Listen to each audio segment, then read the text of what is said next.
Hey, it's the Hoosier Forager. Wanted to show you guys the difference between stinging nettle and wood nettle today. We'll first go through the similarities between the two, then we'll go through the differences, and that way you'll be able to identify them confidently out in the wild. First, we'll start with stinging nettle.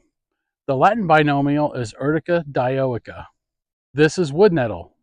The Latin binomial is Laportia canadensis. Now, they don't sound very similar in their names, but they do belong to the same family. These are both in the Urticaceae family.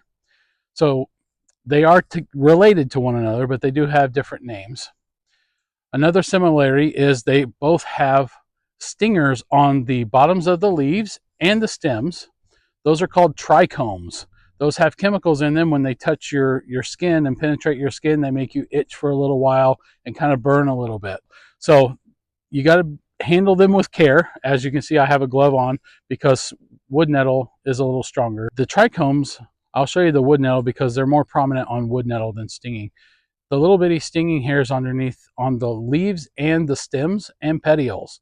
So they are pretty much everywhere all over the plant. And wood nettle is much stronger on the trichomes than stinging nettle. The wood nettle, pretty much as the year goes, they get stronger and stronger to the point where, like in late summer when I'm out harvesting, they'll actually sting me through my jeans sometimes. They get really strong. So you got to be careful with wood nettle.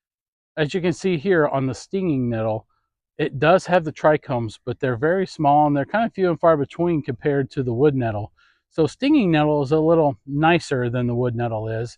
As long as you handle it gingerly with care, a lot of times you can handle it barehanded without having a glove on.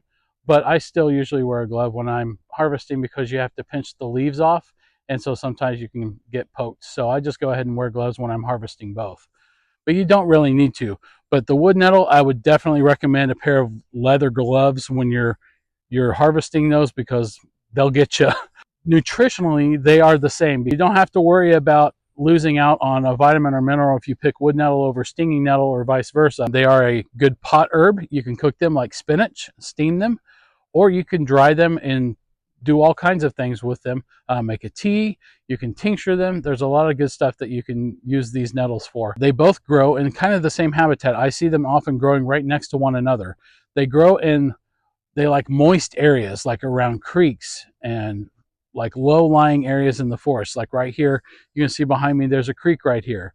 So they like moist, kind of damp areas. So you'll also have to deal with some mosquitoes as well, oftentimes, because they like those damp, warm areas that have a lot of moisture to them. Let's go into the differences. First is the leaf shape. On the stinging nettle, you can see that these are more lance shaped. They're kind of skinny and pointy at the end. They do get quite large. Stinging nettle can grow 6 to 8 feet tall, whereas wood nettle stays around 2 to 3 feet. So it's a lot shorter. As well as the leaves on the wood nettle is much more like ovate shaped. They're a lot more rounded versus the stinging nettle is much more lance shaped. So that's a good difference between the two as well. Another thing is if you look at the stems closely, and I'll try and get the camera to focus here, wood nettle has just a regular looking stem. It's rounded. There's nothing spectacular about it except for the trichomes on there. But the stinging nettle, it actually has ridges that run up and down its stem.